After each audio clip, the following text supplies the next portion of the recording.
I gave people all the stuff they really needed. Social security checks, utility bills, TV guide. I want a TV guidance counselor. TV guidance counselor. Staying up to watch all night, and everything's gonna be alright with my TV guidance counselor. Hey everybody, welcome to TV Guidance Counselor. I am Ken Reed, your TV Guidance Counselor, and this is the show where each and every week we talk TV using a back issue. I'm going to keep it in. A back issue of TV Guide magazine for my personal collection. Hey, we all make mistakes. And, since there's no TV's bloopers and practical jokes for podcasts, how bad, could you imagine how bad of a podcast that would be? It's just like your favorite podcast hosts miss saying words and then going, like they used to do on bloopers. Or that maybe that's the best idea ever. Did I just make $1 million? I think I did. Anyway, speaking of back issues of TV Guide magazine, this is a little unusual in that this very issue we looked at about, a month ago with Kendall Phillips. It's my favorite ever issue of TV Guide. They both picked this issue, so I thought, why not? We have incredibly different conversations and they pick very different things. And I thought to myself, I'm not going to do this, but I thought to myself, you could probably do the show if there was just one TV guide and everybody had to use the same one for hundreds of episodes. Or maybe my brain's broken. I don't know. But anyway, my guest this week, really interesting guy, a former local guy, grew up in Swampscott, Mass. Matt Manjourides. He is a producer now. He produced the Street Trash remake, movie Black Eyed Susan, and produces The Last Drive-In with Joe Bob Briggs, which you've probably heard him on my show. I know so many listeners of this show are fans of The Last Drive-In with Joe Bob Briggs, which I think is such a good example of using that time and place group shared experience thing in the 21st century, in 2020, 2021 or whenever it started to now, where you can still have that. It still works. But we talk about that here. We talk about very specific Boston video stores. This is a lot of fun, this episode. If you are a patron of the show, patreon.com/TV Guidance Counselor, you would have already gotten a PDF of this episode's TV guide because we used it a couple weeks ago. But if you didn't, you could get one today. So if you're $5 and up, you would get that. You can join just to help support the show. I appreciate it. Or you can message me, or you can email me at tvguidancecounselor@gmail.com or ken@icanread.com.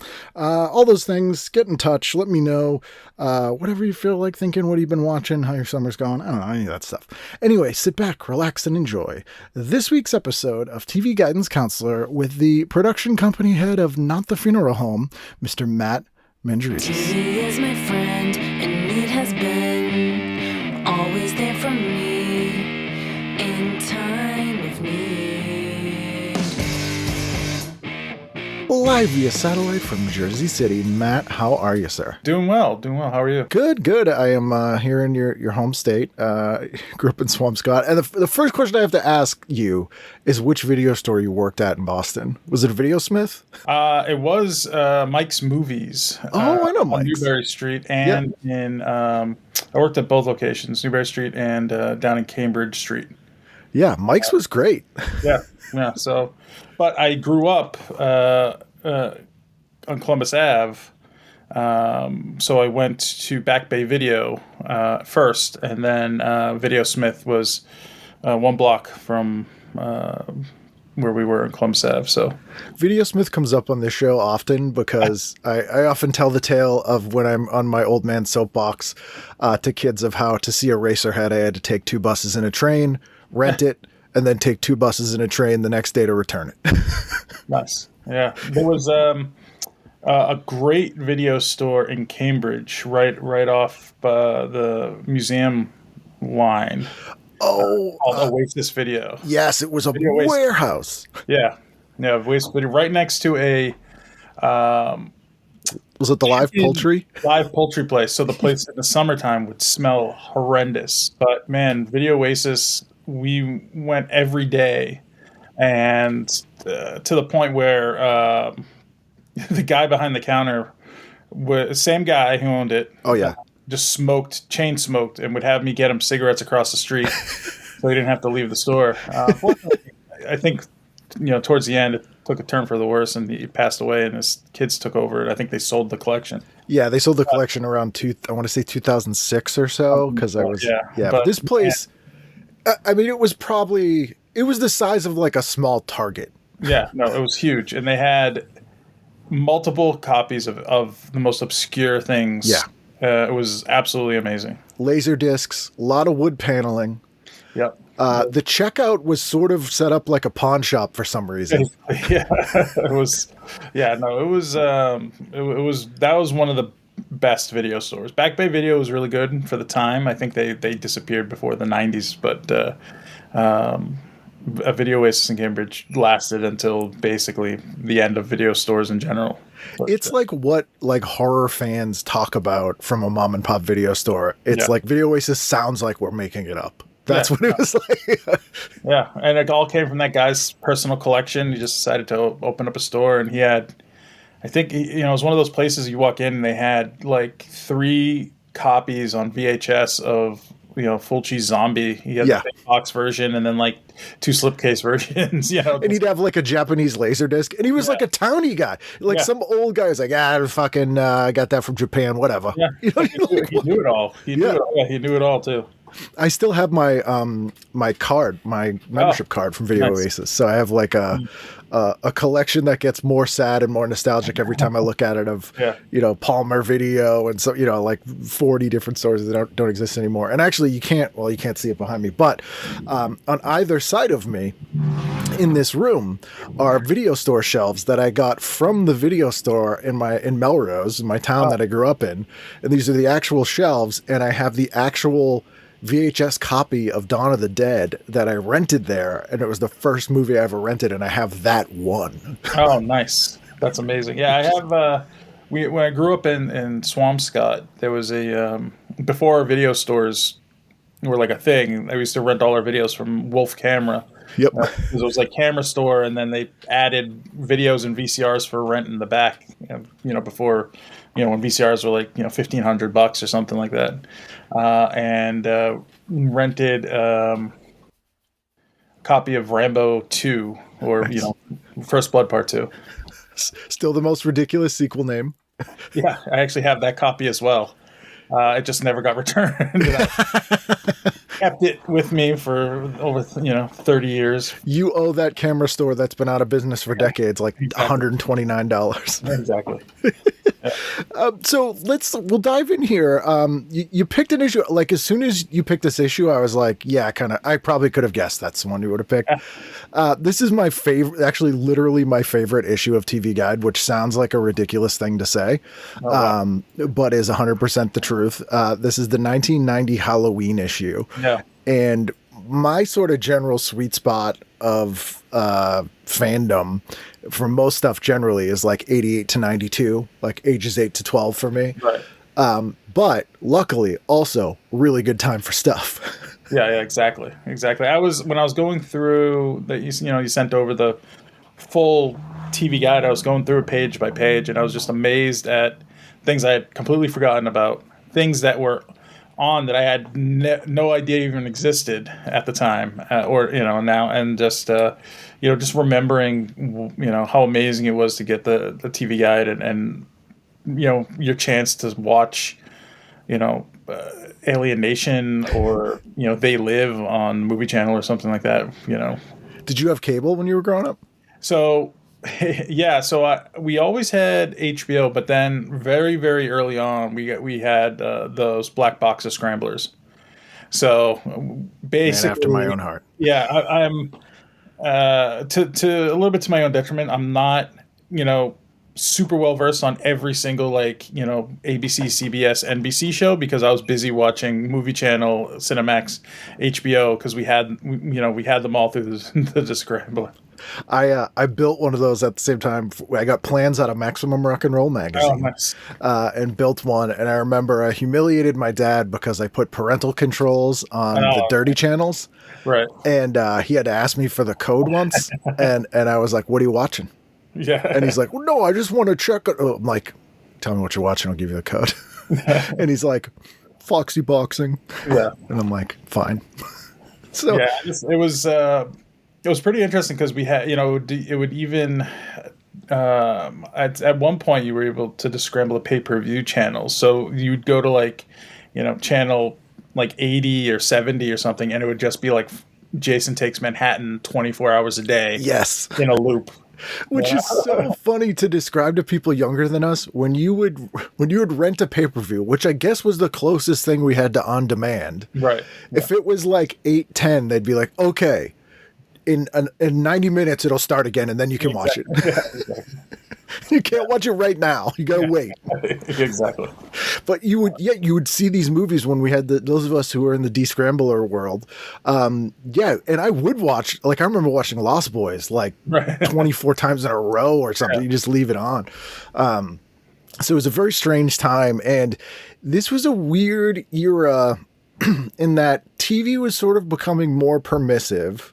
Yeah. We also had this sort of little blip of time where obviously video stores were still huge, movie theaters still huge, cable was huge in doing its own original stuff, basic cable was doing its own original stuff, and first run syndication was doing stuff, as was the network. So it was like this sort of arms race for content, and we got a lot of garbage, but we got a lot of really cool stuff as well that never would have got made otherwise if they weren't just like, we need to put stuff on. Yeah, exactly. Yeah, it's really straight.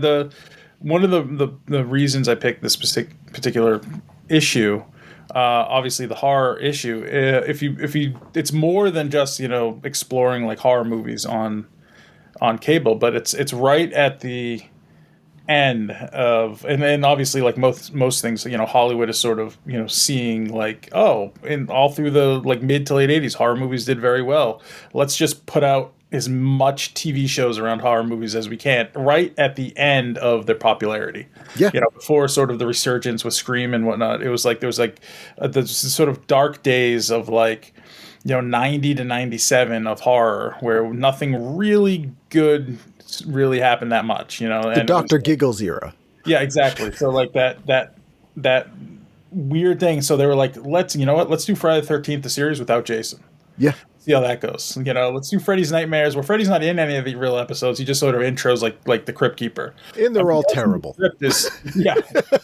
I mean, Tales from the Crypt is sort of the only thing that really sort of kept it going and was pretty good throughout. But you had just some weird, some weird stuff in the early 90s that, was horror adjacent, or like, let's try to do something with this, and it only lasts like a season or a few episodes or something, and then people were like, let's not do that. Yeah. Well, it's a very weird thing where this happened with horror movies, I think. So the video age was like 84 to like 90, which is when all of like these sort of horror kids of our age were watching horrifically inappropriate movies. But as a result, the audience for these horror movies became very young. And like the Friday the 13th series, I mean, not even Friday the 13th, Nightmare on Elm Street series is like the best illustration of this, where you see how Freddy becomes a toy and a comedy thing for children. So like by 1990, they're like, they're taking what was, Lucio Fulci video in 1981 is now Swamp Thing on the USA Network. It's like the audience has sort of grown. It's really insane. I have, young nieces and so forth, and they're around my age when I was sort of introduced to a lot of the stuff, and I'm like, you talk to my brother, I'm like, so when are you going to show a RoboCop, or when are you going to show yes. Predator? And I was thinking it's like they had toys marketed to 7-year-olds for RoboCop or Aliens. And I remember I saw Aliens when it first came out when I was like, 7 or something like that. And it's like, why, it's insane that was a regular thing. It was like, every kid in my elementary school saw RoboCop and Predator and Aliens and all the Nightmare on Elm Street. Terminator. And Terminator, and it's just now it's insane to think about that, that type of stuff where it was like, PG-13 had brief nudity in it and heavy violence and everything, I think, not to out you on this, and you can deny this if you like, but those of us who frequented the video store knew the 4 PG-13 movies with boobs in them. And you could probably name them. I won't make you name them, but I bet you could. And they're The Invisible Kid, Nuns on the Run, 16 Candles. Like we all know them. Yeah. But yeah, it's very strange in that there is that track of R-rated media that became children's stuff. Rambo, you mentioned Rambo. There's a cartoon about a PTSD Vietnam veteran on a killing spree is a children's cartoon. Even Police Academy, it's a very R-rated first movie. You know, these are all kids things now. All of a sudden, it's very strange. And then you're right, the 90s. We had that sort of dead space in the first half. The second half was all about irony when people kind of got the wrong lessons from Scream. Right. And then, we're not quite discussing it in this era because this is from 1990, but then the shift happened in the late 90s, early 2000s, where the money people realized that women love horror and they're not being marketed to, and we're going to do that now. Yeah. And then you get the CW, and it's sort of like they were like, guys, remember that Beauty and the Beast show?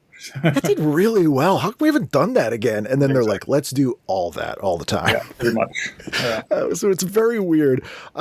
This was also, we had the Stephen King's It miniseries aired this year, which is really good. Yeah. Especially the first half. Yeah, I mean, it's. I was looking, in the guide. It was also. It's kind of interesting. I was going through the schedule, the primetime schedules, and I was like, Monday it was like Salem's Lot Part 1, and then Tuesday Salem Lot, and I'm like, man, I remember waiting like a whole day to finish a long movie. It'd be like an event. I kind of miss that sometimes though, because you had a day to like ruminate on it. Yeah. And then you get like so excited for the second half. There was also Psycho for the beginning. This was the made for TV Psycho, which is not good. No. I mean, arguably neither's 3. No. Most of 2. Yeah. Or the first Bates Motel pilot. Did you ever see that with Bud Cort? No, I haven't seen the pilot. No. They did was not too long after this. They did another like prequel for a series with Bud Cort as Norman Bates, and it didn't go. Yeah. But we have that. There was also, have you ever seen the Omen TV series pilot? No. It's bad.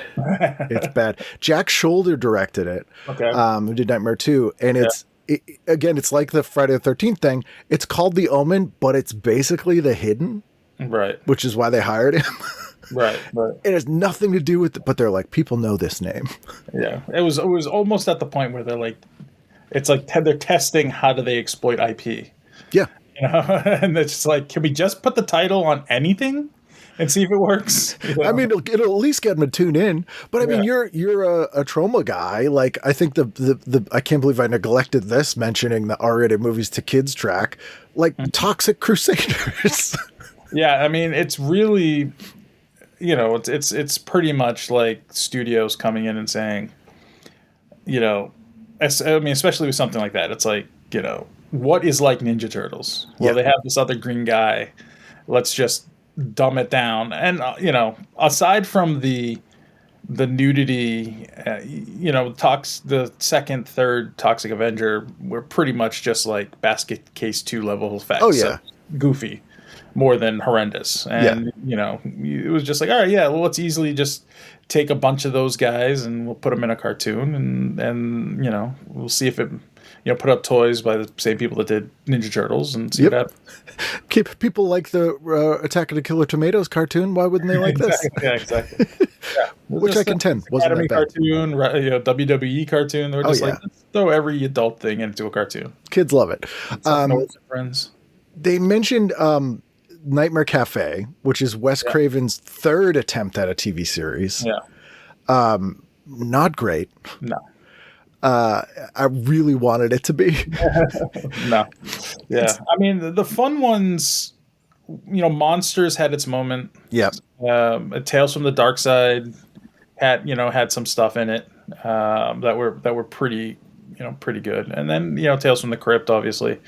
But I think for the most part, most of them were just, they were sort of, they had to have just had a bunch of scripts that were something else, and we're just like, let's slap, Freddy's Nightmares on it. Let's slap Friday the 13th on it, and let's see if let's fill that space.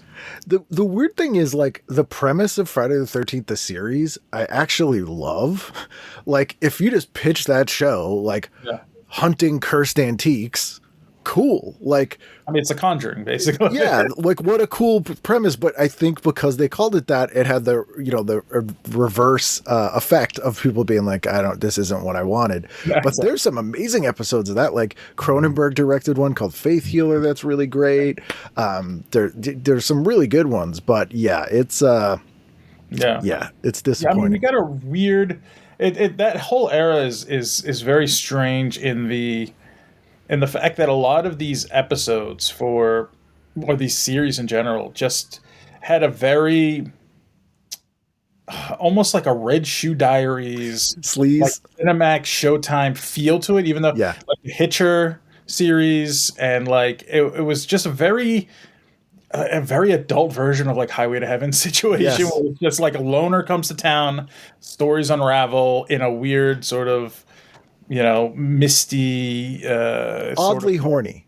Yeah, they had like a erotic thriller vibe. Exactly. Even the stuff on like regular cable and regular network channels. It was just very, and that was the same thing with like they started to just take the IP for things like I mean, this is a little later in the 90s, but like Hellraiser and so forth, and it just felt like you're literally just taking the name and putting it on some script that you didn't know what to do with, about like a cop who accidentally kills somebody, and then you're gonna tack on him going to hell in the last 10 minutes or something like that. Yeah. Oh, those certainly were completely unrelated scripts for sure. But that was, I mean, they did that with Die Hard. Like, they were doing that with so many things at that point, where they're like, we figured it out, guys. All these scripts we bought, we can release them. We don't got to pay twice. Exactly. But that weird Canadian horniness that we got from all these shows, part of it came out of CBS, who was really third place in the ratings in 89-90. They decided they were going to be the adult network. Right. And so they had this whole campaign that they started 3 new series in the summer. And the campaign was, it's too hot to sleep. And it was Nick Knight, the Forever Knight with Vampire Cop. But in their version, it was Rick Springfield was in the lead. It was Silk Stockings, which later got picked up by USA Network, and then Midnight Caller, which had been on a while. And obviously Nick Knight and Silk Stockings got canceled, and then USA Network bought Silk Stockings, made new episodes, just like they did with The Hitchhiker. Right. And they all had like a weird sleazy vibe, and I think that's for the low budget too.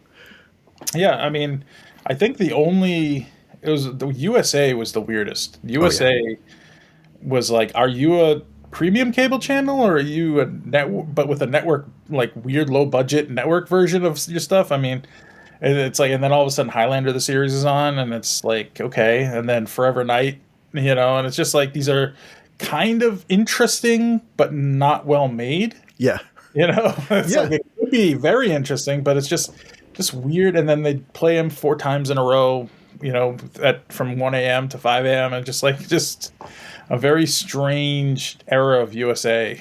If that show is going to air at that time, though, the person up at that hour is the person who would be watching it. Well, exactly. If I'm up at 2 a.m., I'm going to watch an episode of Highlander, and I'm going to watch right afterwards is Forever Night, about, a vampire, a cop who all of a sudden the camera goes POV and flies over a city, and then I end every episode with me throwing him through a wall. That's basically what it is. And never tortured as a vampire. And like Saturday Nightmares, which they mention here in this article, was USA Network's every Saturday night they'd show a horror movie, and I saw a lot of stuff on that they didn't even have at the video store, like weird movies like Deranged, and they even mentioned here they were showing The Uninvited, The Video Dead, like some of those were not mainstream, it's really weird. A lot of those strange USA, and then obviously into like the USA Up All Night and everything, they the only other place I saw some of those movies was weirdly like Sunday morning movie, like Sunday morning rainy movie. I remember the first time I ever saw Video Dead was like a Sunday morning, like 10 a.m. on like whatever channel was, CBS, AB, whatever had that like Sunday. They played like Poltergeist 2. They played like horror movies at Sunday morning, and it was just the strangest thing. Yeah. Well, they're like, the people who wouldn't want to see this are at church. If you're not at church, you probably want to watch this, right? So I was like, awesome. After Davey and Goliath, I'll watch the Video Dead. It makes perfect sense. And to your point, Tales from the Crypt was really good, but it's almost ridiculous the levels of Hollywood A-listers that were involved with it. Like it's like a joke. It's like literally every huge producer, director in Hollywood. And I think I don't know if it was either at first a little while it was either the top or close to the most expensive per episode show. It was like over $1 million an episode at some point, which is insane in like 89, 90, 91. I mean, that's insane for a half-hour show. A horror show. That's usually set in one location, but it doesn't look cheap. And again, there's another weird thing where then we had Tales from the Crypt Keeper animated show, and then a live action take on Double Dare that was a kids game show hosted by the Crypt Keeper. Yeah, it's really just they were. I mean, it's definitely the beginning of we are going to skew everything to getting people as young as possible because they are now able to spend their parents' money in some way or another, and the parents are going to be spending a lot more money on toys and whatnot. I mean, the guide has that section which I always used to love to read, which was like the video rental, like what's hot in video. Yep. And if you look at the list for this issue, it's all like men 18 to 40 movies. It's like it's all of those like Glory and Hard to Kill. Yeah, exactly. All those action movies, and it's just like 10 action movies for dads, And I guarantee in the next year or two of this, maybe even less, it was then. You had either more female leaning movies or children's leaning movies as those top renters. Yeah, totally. Because it was like with most technology, I feel like at this point VCRs are still expensive, so it was like dad controls what we watch because this isn't a toy. But then by like 93, they're like, oh, we just throw a peanut butter sandwich in there and kids will shut up for 2 hours, whatever. Put Olsen Twins on, like whatever it is. Yeah. And these things change so quickly. I do want to mention the number 10 top rental, underrated Halloween movie, Spaced Invaders. Are you familiar? Spaced Invaders, yeah. It's a great movie. Yeah, it is. I remember seeing that. I don't think I've seen it since I rented it on video. It's good, and it's not... It's like age appropriate for kids and isn't condescending and has like a nice Halloween atmosphere. Exactly. And it was a huge bomb. Then they review Get a Life, which they're kind of, I love the show. I love it so much. Such an underrated and really like be ahead of its absurdist comedy time. I mean, there's just like a couple of scenes just keep sticking in my head of just like Chris Elliott in his backyard carving a bow and arrow from like a piece of tree, and then like it cuts to him just polishing like a carbon fiber like bow, and it's just really weird attempts. Obviously, it didn't do well because of that, but at the time, just really laid the groundwork for things like Malcolm in the Middle or something like that had that more absurd flavor in the early mid 2000s. The live action cartoon aspect of it, but got dark too. Like especially the second season when he moves out. There's the first episode, second season. There's a musical montage when he's like running around happy, and he goes. This little girl's pushing a baby cart. Do you remember the scene that he goes to kiss the baby in the cart, and it's just a severed head and a bonnet. And then you don't even mention it again. Just move right on. And it's like, as a 10-year-old, I was like, whoa.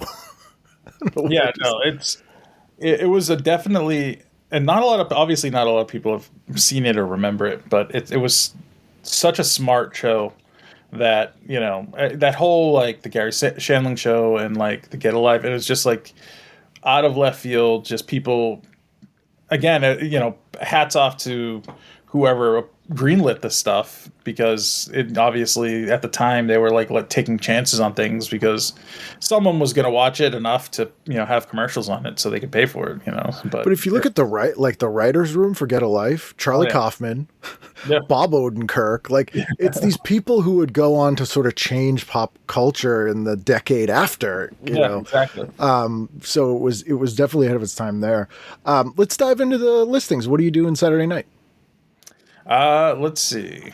Were you an animation fan growing up? Because that was kind of your first thing that you went into, right? So I was, so I went to school for, I tried to go in for computer animation at the time, Toy Story sort of came out. But then I ended up, funny enough, my math scores were not good enough for art school.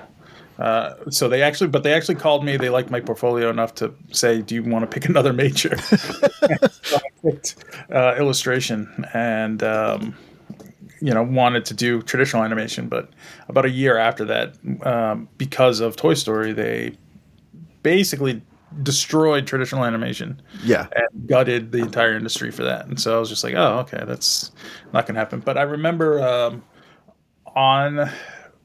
So there are two distinct animation programs I remember on TV growing up that were, and again, it had to be somehow playing on basic cable, which was Nausicaa Valley of the Wind, which was Warriors of the Wind, as it was released in the U.S. at the time, which I saw, and then Fist of the North Star, which is bonkers to think that played on. Somewhere someone programmed, Saturday morning. And this was like, they used to do weird programming, at least in, the local, Boston, Massachusetts area. Like before the regular run of Saturday morning cartoons, there was like a weird, like they'd show like a Nausicaa, or they'd show like a Fist of the North Star or something that was like just random animation movie, just like Cobra, or like old Star Blazers. Exactly. Yeah, it's just very, very strange. Which was all because it was cheap. Like literally, that's why. But we got this education. Also, have to ask you as a local, did you ever go to Mr. Big's Toyland? I don't think I ever did. We did. I mean, we used to go to Peabody and go to the Toys R Us in Peabody, and then there was a Child's World. Yep, across from the Liberty Tree Mall. Yeah, yep. But we had a 5 and 10 that used to have a fantastic toy section. I got all my G.I. Joes and real looking machine guns and everything at the 5 and 10. Because Mr. Biggs, for people who listen to the show, have heard me talk about it before, but it was legendary in Waltham. This guy imported Japanese toys, but not like you do now, where it's like he did it because he was like, I know a guy, it's cheap, whatever. But they would have like all these amazing monster toys, like stuff you could literally only get there, and it was cheap. And their commercials were on during all those cartoons. So we were all like, whoa. Yeah, it was basically Toys R Us, the five and dime, and Bradley's. KB was there was a KB in the Liberty Tree that had a killer clearance section. KB used to be, I mean, the heyday of having multiple toy stores to choose from.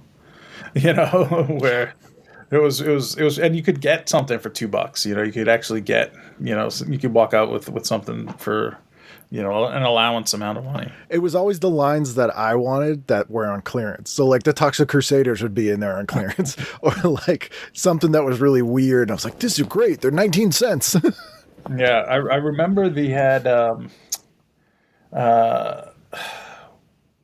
think it was like Child's World went out of business 88. Relatively quickly for some reason, I think. And it was like they would have Transformers for like $4. Yeah. Or something like that. Or it was really, I remember, and then I think after the heyday, He-Man was like 82 or something, the heyday of He-Man toys, and then like G.I. Joe sort of took over. So all the He-Man toys were like $1, Yeah. 99 cents. Get him out of here. Yeah, exactly. All right, Saturday. What time are we starting on Saturday? 8:00. Yeah. So I mean, it would definitely be Alien Nation on Max, or Return of the Swamp Thing for me was on the movie channel, but it was always a USA movie. Yeah. That definitely I've seen it multiple times on USA. It's probably the best Jim Wynorski movie. I would say so, because he probably had restrictions. Yeah. He probably had a lot of guidelines he had to follow. Although, Chopping Mall is also...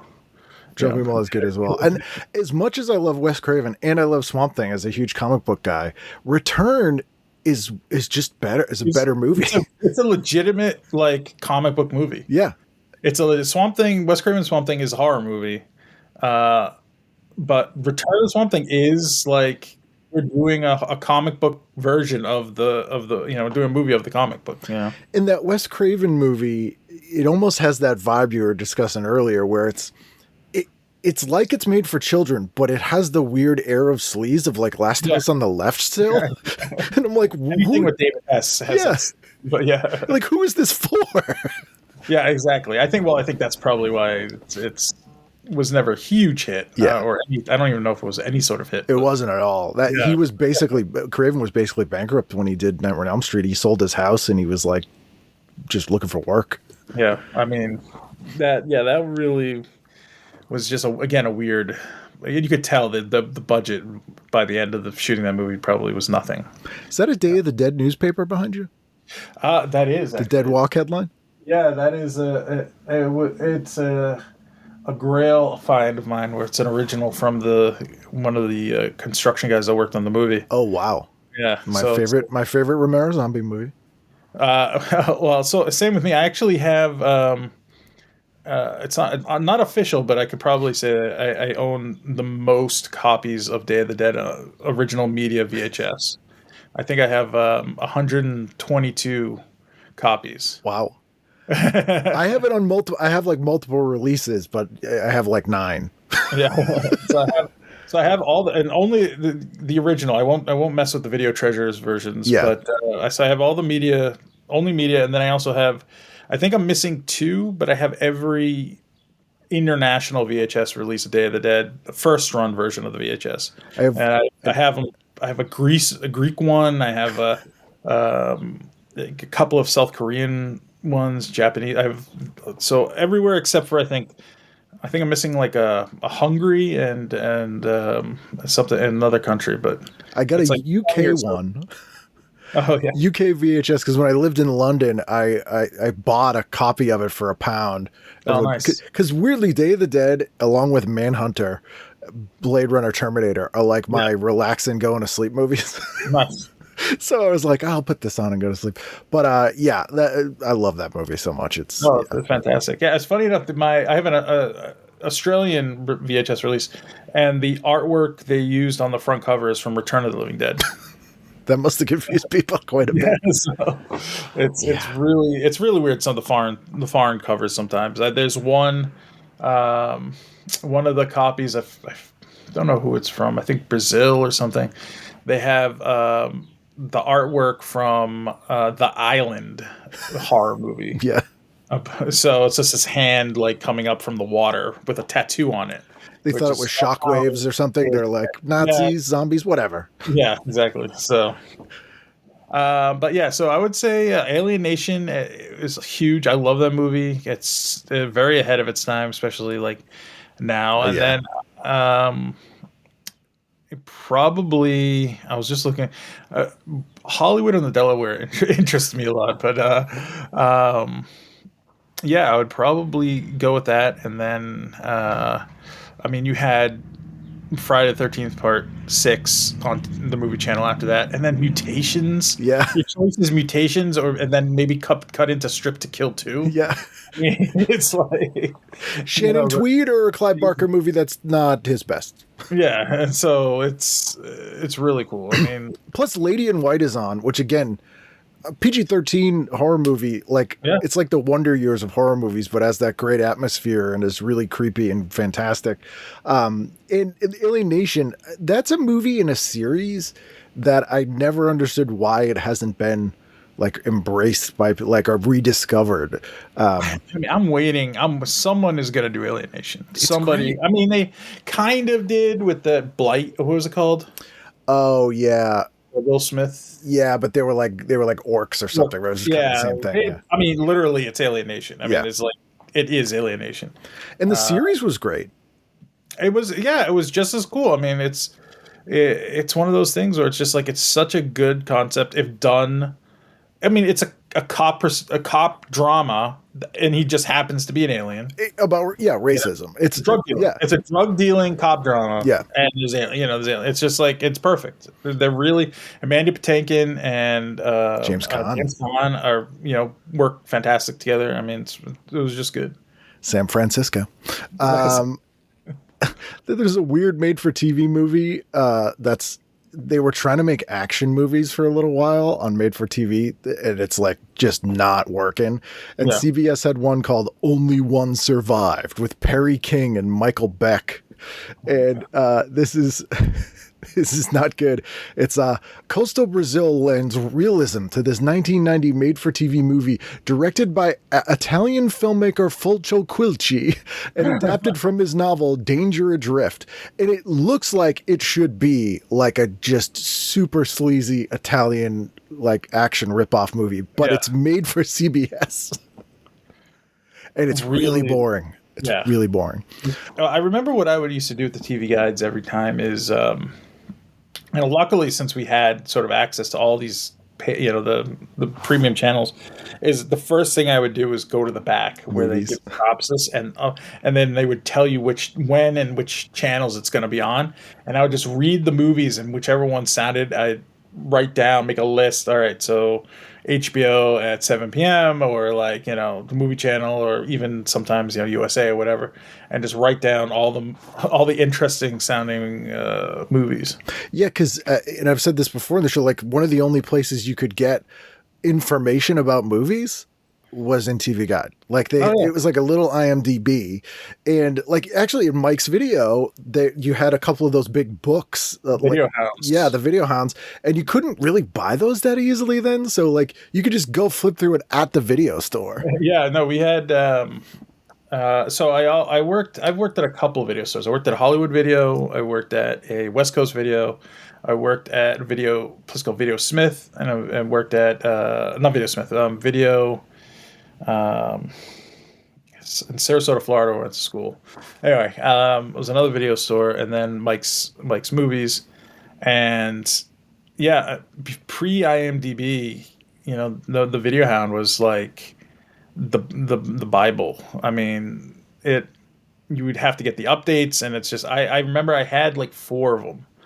And you'd get one every year because it'd be updated, and you just have to. I'd sit there and just read it at work. It's a phone book. Go through and we just go through and read it, and then highlight or and make sure, see if we had it in stock, if there was something interesting, or order it if we didn't. There's a lot of interesting movies that we got out of that would never be discovered anywhere else at the time.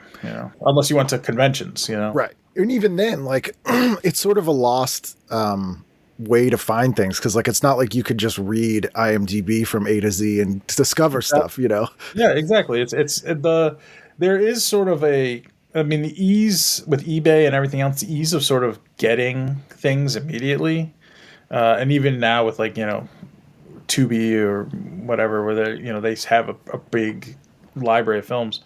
It takes away sort of the fun of the hunting for something, because I remember so the first movie I ever rented. The first two, like I was able to walk into a store with money and rent it on my parents' account by myself. Was because my mom went to like Loman's or something, and I went into the camera store. I rented Toxic Avenger and Clockwork Orange. Kids movies. Yeah, it's kids, and they would let me. I was, I don't know, I was 7 or something at the time, whatever. And I remember watching them, and it just like, really blew my mind. And at the time, obviously, probably had something to do with my, the direction of my life. But I didn't know anything about like trauma in general, and didn't really care for most up to maybe even after college. I really did not. I was not in that particular world, and my friends were, and they would go to like the premieres and everything. And then I remember reading the video hound. I was reading Sergeant Kabuki Man, and I was like, "What the hell is this movie? Like, this doesn't make any sense." Right. And I couldn't find it anywhere. And I really wanted to see it because it just sounded so. So I ended up going to MegaCon in Orlando in like 97 or 98 or something, and having to go to the Troma booth and buying a copy on VHS from Lloyd directly, just so I could watch it. You had to go to the mountain. Yeah, exactly. I had to go all the way to the source to get it. But I mean, that's what cons for me. Once I was able to sort of go to conventions on my own, like my teens, whatever, I got into like the whole, sort of bootleg era. I had like heavy metal on VHS before you could buy heavy metal anywhere. Yep. Rocky Horror, which was never on VHS. Rocky Horror, but even things like I got like Cannibal Holocaust, like, in mid 90s, late 90s. I got. They were all duped from Japanese Laserdisc too, like the vast majority. Exactly. All the Argento movies, Yeah, I got a copy of Necromantic. Yep. All those things, and was really into sort of getting these like obscure titles for a while, and then all of a sudden, it's like 4 years later, everything gets dumped on DVD. Yeah. Well, I mean, it's again my old man soapbox, but there's an investment there in time or money. Even just renting a movie, you paid $3 for it or whatever, you're gonna watch it. Now it's like, don't like it after 5 minutes, just skip songs, movies, whatever, because you have no investment. And there's so many movies that were sort of challenging that I'm like, no, I paid $3. I'm going to sit and watch this. That end up becoming some of my favorite movies. And if I hadn't stuck it out, like, there's no way I would have gone back and watched that movie. Yeah. I mean, when I was in college, like 97, I was in college, I had a copy of Story of Ricky, and nobody heard about the movie. Nobody knew anything about this movie. And then Greg Kinnear's Daily Show had the crushing of the head in their top 3 questions or whatever. And all of a sudden I was like telling people like, I have that movie. And so people would knock on our door and be like, can I borrow your Story of Ricky tape? Because I need to see this movie. And it was insane. It was just like that cool underground, like, that snippet that was like, before the pre-internet, like, you just kind of heard about or saw something. Like, I know what that movie's from. Like, I have a copy that was, I got at a convention that's a bootleg off of something else. Yeah. But it's if someone had seen something you saw, you would be friends. Which again sounds completely ridiculous, but that was the thing. And then the other thing that was huge for me, did you ever see Jonathan Ross's Incredibly Strange Film Show? No. So this was a show he made he's Jonathan Ross, a UK guy, made it for Channel 4 in the UK, but it aired here on the Discovery Channel. Okay. And it was half-hour documentaries about Sam Raimi, Ed Wood, Russ Meyer, but then even gets into like Ted V. Michaels, Doris Wishman, Choi Hark, and these were like mid to late 80s. And I remember catching these, they'd be on at odd times on Discovery Channel, like literally on after like stuff about World War II planes. And I was like, oh my God, I just saw, a half hour about Jackie Chan where they're interviewing him, and they're really great. They're all up on YouTube now. There's one where he's on the set of Day of the Dead. Really? Like, it's all about Romero, covering Romero stuff. He does one with Fred Olin Ray. He does one with Wynorski. Like, this is mid-'80s. And they were very well done and, like, oddly respectful, but also have that sort of outsider view of these people because it's part of it's like, look at how crazy these Americans are. Right. But it's great. And, like, if I hadn't seen that show, which I just stumbled on, I think I saw the listing and I was like, Incredibly Strange Film Show. That sounds great. You know, I'm like, life-changing stuff. Before we move on to Sunday, I do want to mention there's an ad in here that is, it says Vietnam Remembered. And The belt buckle? it's a belt buckle and a knife, like made out of gold. It's some of the ads are absolutely. There's a couple in here that once we get to that era, they that are just so bizarre. Yeah, I'm like, I'm just gonna pay tribute to the friends I lost in Vietnam with this 24 karat gold belt buckle. Just so strange. Very strange. Sunday, what are you doing? This was kind of interesting, actually, because you have In Living Color, and we watched a lot of In Living Color, and then Married to Children was great, but America's Funniest Home Videos right into Stakeout is also pretty good. Yeah. As far as like premium, I mean, you got like Spaceballs and Roadhouse back to back. Yeah. So It's a good double feature right there. It would be tough. There'd probably be some channel flipping. You know, when Stakeout's on commercial, I might have to watch some Roadhouse. And this is the one night a week. So this is October 28th. For whatever weird reason, Sunday night, there's like no Halloween content on, but every other night there is. There's a scene. I think Monday, I mean, for some reason, they always program Monday movies, maybe the alliteration or something. But there's a lot of movies on Monday. Yeah, what are you doing Monday? Channel. Let's see. Hold on. Let's see the Monday. Although I will mention Monday night, there's a 1 hour Fresh Prince Halloween special with guest star Bo Jackson. Prince knows Bo. Like, nothing says Halloween like Bo Jackson. Yeah, exactly. Let's see. Nick at Night's doing an Alfred Hitchcock marathon for Halloween with a contest. And the contest is you count all the dead bodies all week and send in the number. And if you get it right, you win this thing, which is so fun. That's fantastic. Oh, there's a weird ad close to the primetime schedule for Monday. A preview of the best new, and it says Angelica Houston's raw sexual emotions explode. Yes. And at the bottom it says launch your own war against Sadam Hussain from the safety of your couch. Yep. That's absolutely bonkers. I would love to see that story. So this is for a news magazine show called Preview, the best of the new. Right. Yeah, I imagine it's like some kind of video game thing, maybe. I don't know. Yeah, at the time, I have no idea what that would mean. Yeah. Exclusive, Full House in Las Vegas, and then launch your own war against Sadam Hussain. Yeah, exactly. Like, what a mixture of things. Monday. I mean, you got MacGyver. You get the Fresh Prince, but probably, it would be. I don't know. There's a made-for-TV movie with Jasmine Guy called Killer Among Us that has the most ridiculous premise. She's a juror on a murder trial, but the real killer may be sitting next to her. It's someone on the jury. I'm like, this is like a parody. This has to be amazing. Yeah. Honestly, what it would be starting at like 8:30. Would be the Major Dad Murphy Brown, double. That was, I remember, watching that more than Hogan's Family or anything. But looking back at it, pre-internet, pre-everything, I probably would have watched the Sports Illustrated making of a swimsuit issue. You kind of had to. And then Pet Cemetery. As a cool down. Yeah, exactly. I do remember watching a lot of Kathy Ireland.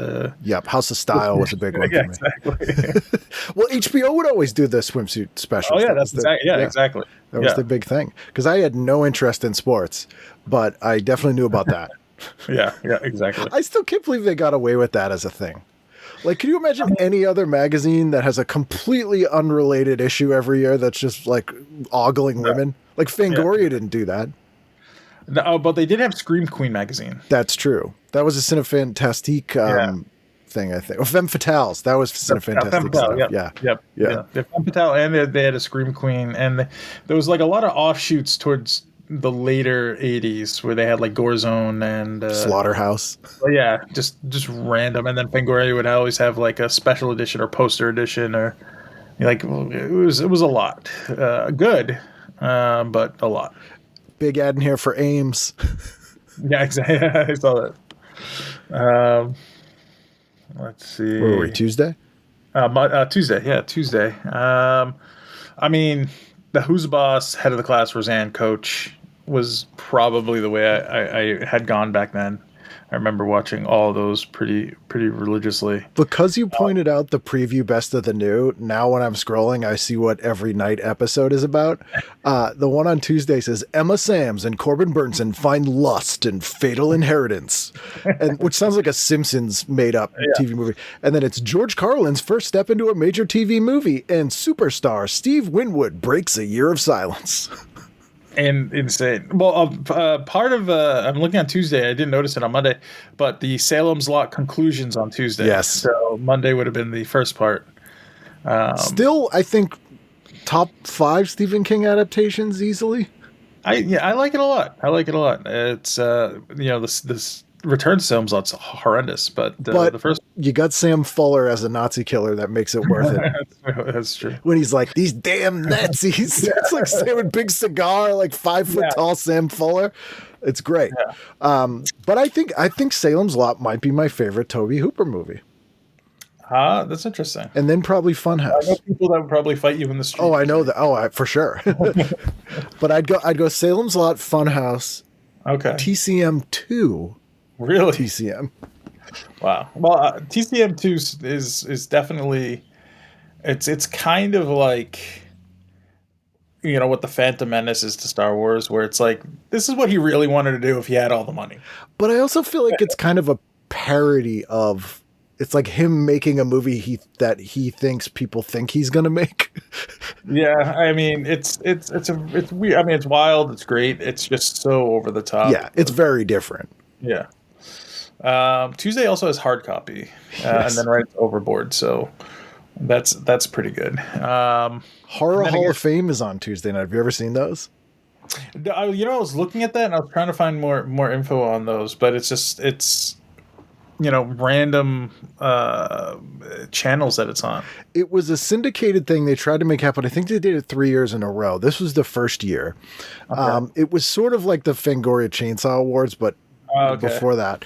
Robert Englund hosted it. Steve Johnson had like a makeup section in the middle, and they would have it's pretty fun. Again, they're all up on YouTube now.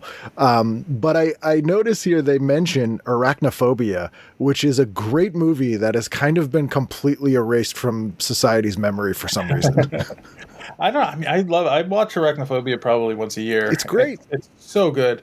And I there was recently somebody was going to try to remake it, or if they're already in the midst of remaking it. But such a good. I mean, John Goodman and Julian Sands and it's Jeff Daniels. Jeff Daniels, fantastic. The tone is perfect. Like it's such a good high budget mainstream horror movie. Yeah. Basically is what it is. They just had everything just sort of worked together. That kind of only Spielberg involvement makes, like Poltergeist and Jaws. It's like there's like 2 guys who could pull that off. Yeah, exactly. Let's see. Oh, this is the post Howard Hessman. Yeah, when they got Billy Connolly. I had Dan Frischman, who plays Arvid. I had him on the show, and it was interesting hearing him talk about how much Howard Hessman hated all of those kids and hated doing that show. There's in this issue. There's an interview with who's who shall not be named. That. Yeah, yes, who literally says that. Yeah, he said, and that. They had a lot more freedom when Billy Connolly came in to pitch things and sort of have more fun with the show. Because, I mean, in Hessman's defense, he gets this show, he thinks it's his show. And once you see 2 episodes of that show, as anyone, let alone an executive, you're like, this show's about the kids. We don't care about this guy. This old guy, this hippie. Yeah, he wants to be an actor. And Billy Connolly is also just like, hey, whatever's most fun. I just want to get popular in America. Let's see, where are we, Wednesday? Wednesday, yep. Again, you got Current Affair and then Rosemary's Baby. That's quite. Current Affair was Maury Povich. Hard copy was Bill O'Reilly, I think, right? Yeah. He started on the hard copy, I think. That Current Affair, that opening, like equivalent to basically Law and Orders. I mean, that's definitely embedded.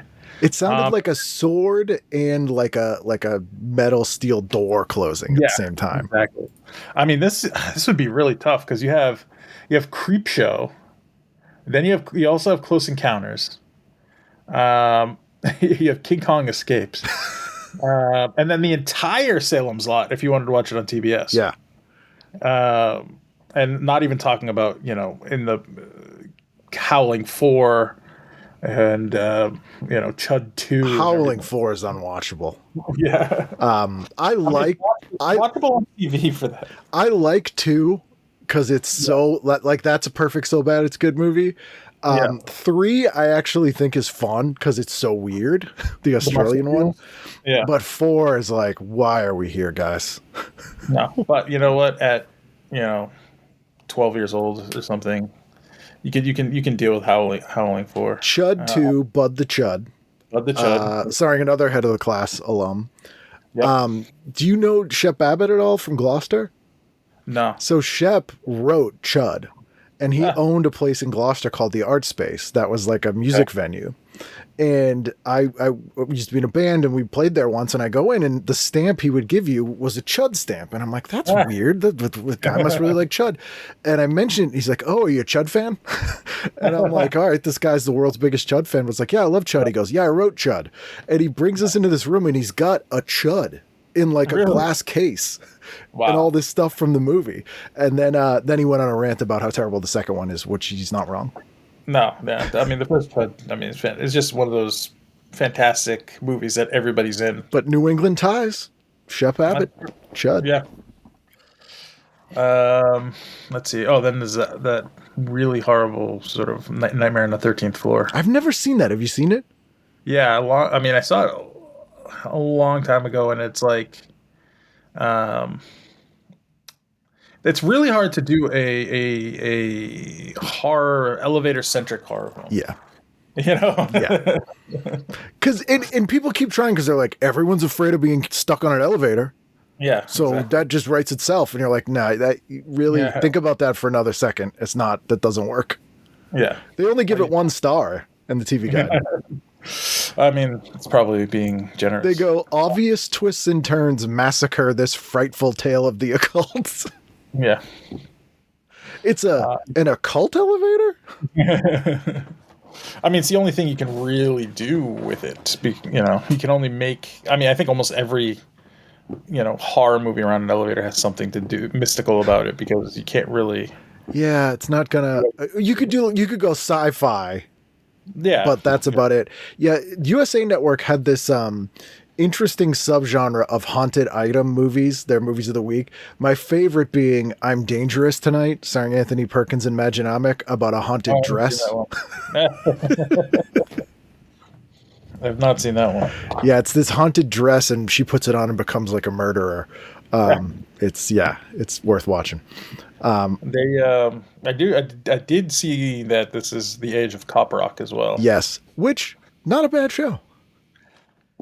I'm not a fan of musicals, but in hindsight, revisiting that show, it's really not that bad, and I kind of give them credit for taking such a big swing. Yeah, no, it was definitely a big swing. Let's see. We got Thursday night. That was the night. Probably, watch Cosby Show and Cheers was probably, what I think everybody did. Or Simpsons. This is the Blinky the Three-Eyed Fish episode of The Simpsons. Right.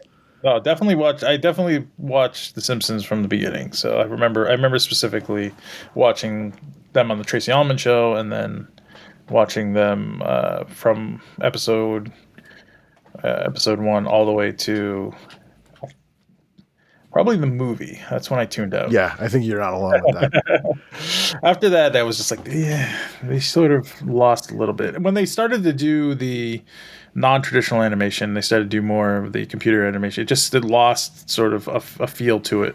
Yeah. Oh, absolutely. There's two interesting horror adjacent guest stars in the episode of Father Dowling Mysteries. Really? Amy Steele of Friday the 13th Part 2 and John Vernon. Really? Very strange that they're both in this Father Dowling Mystery episode show. That's very interesting. Yeah, and it's funny that they everybody sort of like was afraid with competing on Thursday night with these primetime shows. So even the movies on HBO and everything are kind of lackluster. Yeah, they're like, don't spend the money. We're not gonna. Yeah, we're just not gonna do anything. So it's really interesting. Although Discovery has Arthur C. Clarke's Mysterious World, which if you've never seen, I cannot recommend highly enough. Okay. It's a 70s show about like weird mysteries and cryptids and stuff, hosted by Arthur C. Clarke. It seems like a parody. It's 100% not. There's one about giant snakes in Africa, and they're interviewing this guy who's going to hunt them, and he has on the worst toupee I've ever seen and seems just like a lunatic. And they're interviewing him seriously, and you're like, how is this a real thing? Yeah. Now, I love those classic sort of time life Mysteries of the Unknown, In Search of. Yeah, the Leonard Nimoy, that stuff was it was creepy enough. Yeah. Where it was like you didn't want to watch it too late at night. Like it was like, because it was still very like we're kind of trying to scare you. And it was shot on like 16 millimeters, so it kind of looked like a low budget horror movie. My two favorite In Search ofs are the Salem Witches, just because he's got Laurie Kavanaugh. It feels like so homey, and the Amityville Horror one because Nimoy goes to the house and he's in that red room, and Nimoy's all like, "This isn't scary." Yeah, it's just weird. It's sort of like the the old Unsolved Mysteries where it's like, the low budget sort of feel about it makes it more real. Mm-hmm.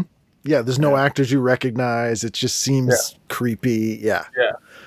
They managed to get that tone better than the actual horror series that were low budget. Yeah, exactly. Yeah.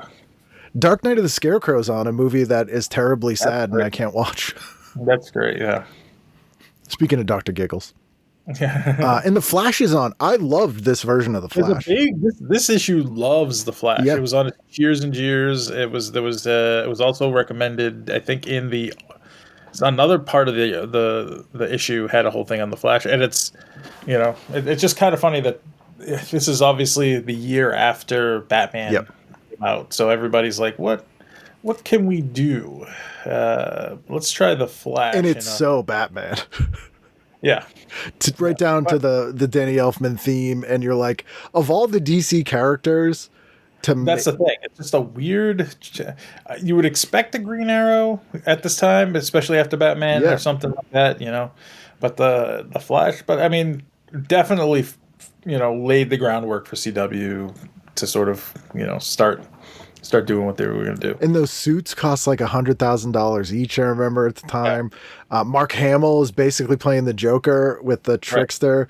And the show also feels a lot like Max Headroom. Yeah, it was again, there was no formula yet. So they were able to sort of experiment. Which is interesting. You got weird things. I mean, wasn't there a Swamp Thing series? Yes, and it looks great. And is terrible. Like they had Dick Dark, they had the suit from Return, so it looks really good. The actor. Right? Yeah, they decided to go with the tone they wanted was that Alan Moore horror tone, but they have no budget and no writers, and so it's just like nothing happens. Yeah, it's too bad. But good night. That's Thursday, and then we're on Friday, final night of the week. Right. I mean, Quantum Leap, huge.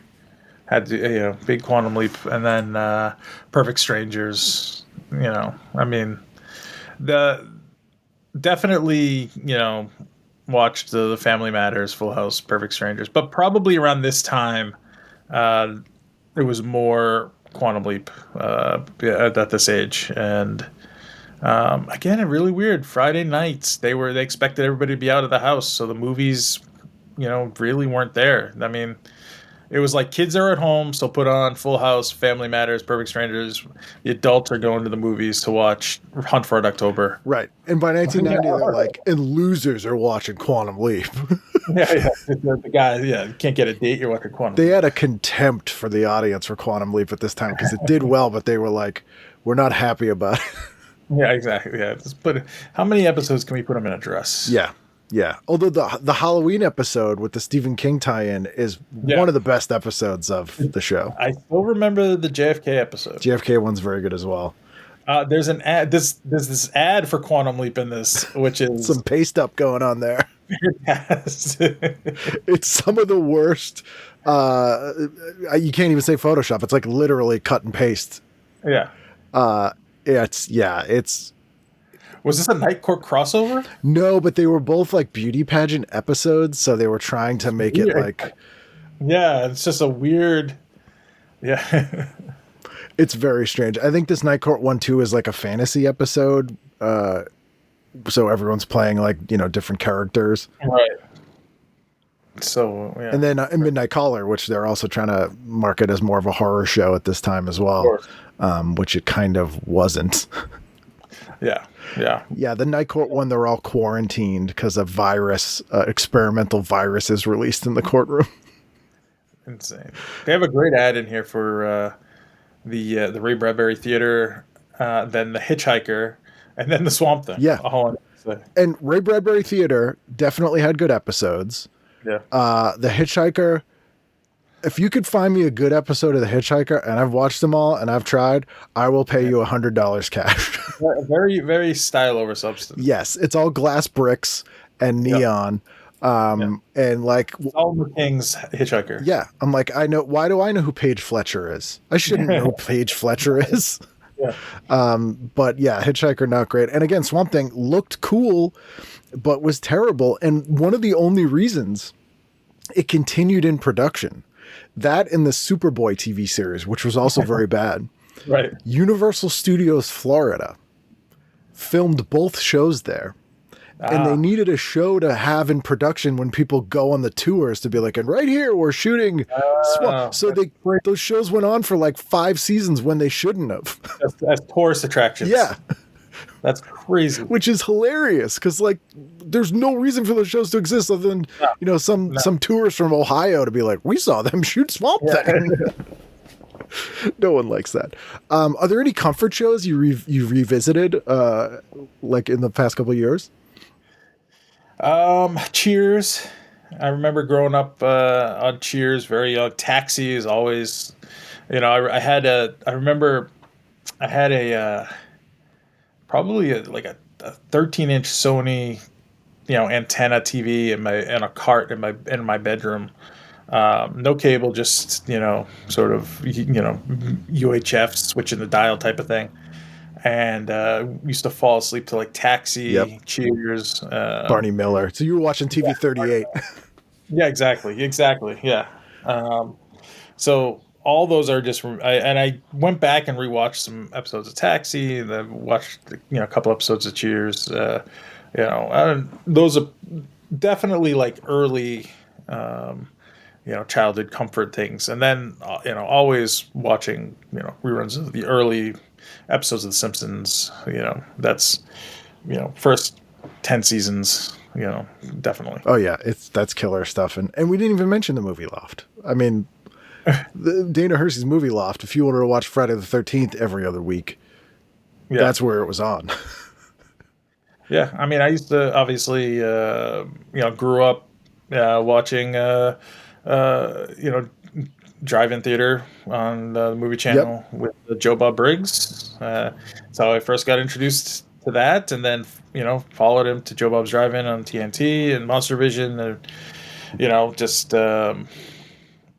kept up with that, and now producing Last Drive with Joe Bob for AMC Shudder, which is amazing because I also discovered it on the movie channel, and I preferred Monster Vision because you got more host segments. You did. You got more, and I remember for some reason in my memory, because I remember watching Joe Bob movie channel a lot and seeing all great movies, and for some reason I remember there being a lot of Joe Bob involved, because I almost remember his segments more than some of the movies. And then it's just like, it's not. He's three, there's an intro, a break-in intro to the next movie, and then minutes?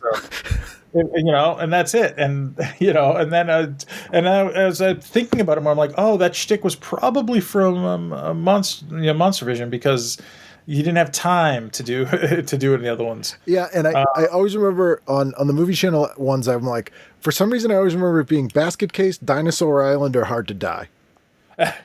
I know they didn't show those movies all the time, but in my memory, those were the three movies they showed all the time. Yeah, and the fact that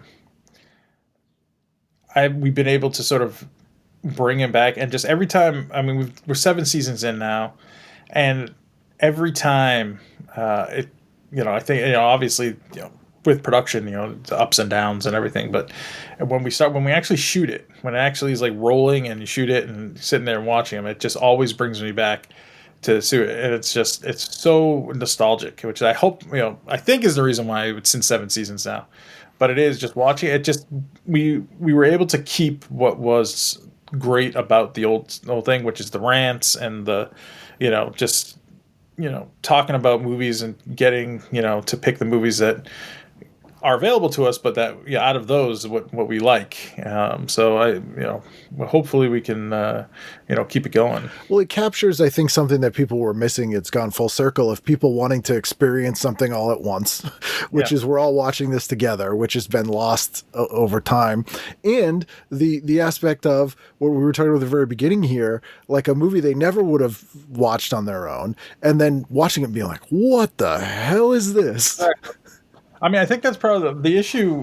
One of the big issues I think today with entertainment in general, and especially in the movie industry, is that sort of the zeitgeist is gone because there's so much out there. There's so many platforms. There's so many streaming channels. There's just so many. For better or for worse, and whatever. I think it's kind of for the worse.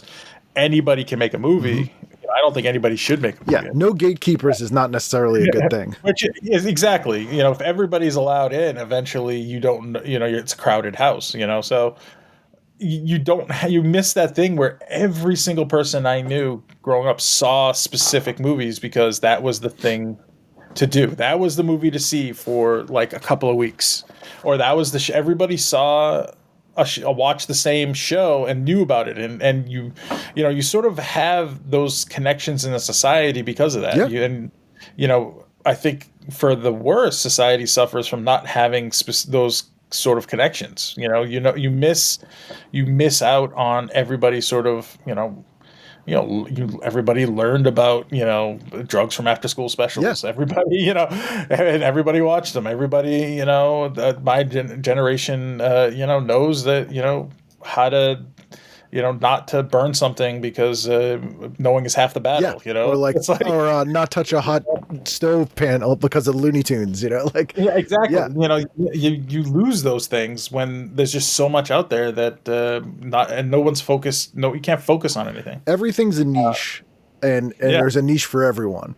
And when you take failure out of the equation, people don't have an incentive to quit or get better, right? So you don't. Or, you said a very interesting thing earlier where you're like, Wynorski had rules he had to work with for Swamp Thing. That tends to make the best stuff when people can't do their first thought and have to innovate a little bit or come up with something a little more creative. They tend to do something better that they wouldn't have thought of otherwise.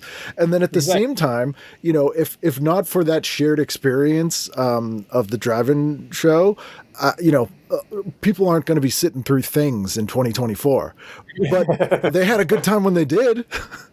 Yeah, they almost did. That was actually fun. It was a big fight to get those on. Yeah, that straight shot on videos double feature was Things is 16, but or Super 8, I think. But anyway, it's it's weird to think like what is nostalgia going to be 20 years from now, because you're going to have people that all grew up with exactly what they curated, that not the person next to them that lived next to them that they probably didn't see, but their community didn't all sort of share in common. So you're not really even going to have nostalgia, because even everything, music, everything was never. It was always a shared experience in a sense that like everybody knew the most popular albums, or for better or for worse. It was like, in society there were ups and downs and movies and albums that everybody knew, whether you liked them or not. You were aware of it regardless of if you were aware of it. And now there's so much different thing and so many different things out there that there is no singular sort of point of like connection with another person. It was a way to connect with other people. You found friends because you liked similar things. And now the only way to sort of do that is they don't even have for chat rooms or anything that much anymore. Right. You just have people ranting, or even conventions, which are now everything. Like you're like, this convention has horror movie stars and wrestlers and porn stars and people who did voices for anime. And I'm like, who is this for though? Like it's just everything. Yeah. And it's like, you can't, and I've asked friends that question many times on this show, and one of my friends had an answer that was probably the correct one, but it made me really sad. And I was like, what is the shared experience for these people? And she was like natural disasters and big events like disasters. I was like, yeah. The thing is, even that has been sort of like, almost based on location, where they don't, you don't even know about, a shooting that happened in Virginia if you live in Massachusetts. Right. Where's their baby Jessica? That's what I'm saying. The thing is, there's so many now. Yeah. Before it was like, oh my God, one bad thing happened, which probably happened 20 times before that year alone. Yeah. But that, for some reason, got the news involved. And so everybody knew about it. But now everybody knows about everything. But knows about nothing. You don't have time to talk. There's 50 bad things that happen today that everybody's, it's just what's in your feed. What, the analytics of your feed dictates what information you're getting. And it's not based on like a society thing. It's not based on sort of, a news gatekeeper, which I think is in a sense for the better overall, because, you need checks and balances. But, you don't have that. So everybody is aware of different things. Nobody is aware of what's important in a sense. It's just, it's really, really a strange thing. I mean, I'm glad, to have grown up pre-internet. I think that's a huge, I agree. Huge thing. I mean, that's really like, you really, you saw before, you lived a decade or so before it, maybe more. And then you grew up with it, so you sort of, you learned about it. Now you get to sort of look back and say, this is all terrible. Yeah. Or I mean, during COVID, I kept thinking of Dawn of the Dead, and I kept thinking like, didn't you guys get the lesson from this? But I kept thinking about the opening scene with the TV station and the disaster. And as a kid watching that and thinking how unrealistic it was when people were joking and stuff, but then going through that and having that to compare to, I'm like, that's exactly what it was like. And not having that comparison is very strange. But if we knew what the future would be, you and I would be very wealthy, man. Exactly. Well, thank you so much for doing this. It's been great talking to you. Problem. Yeah, thank you. It's been great. This is really fun.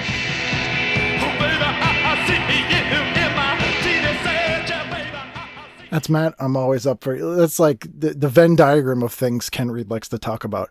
Boston area stuff from the 80s and 90s and video stores. kind of perfect, almost like it was a trap set for me. Although I haven't felt any ill effects thus far, so maybe it wasn't. But that's Matt. I put links to all his stuff in the show description, so you can go check out the things he's produced.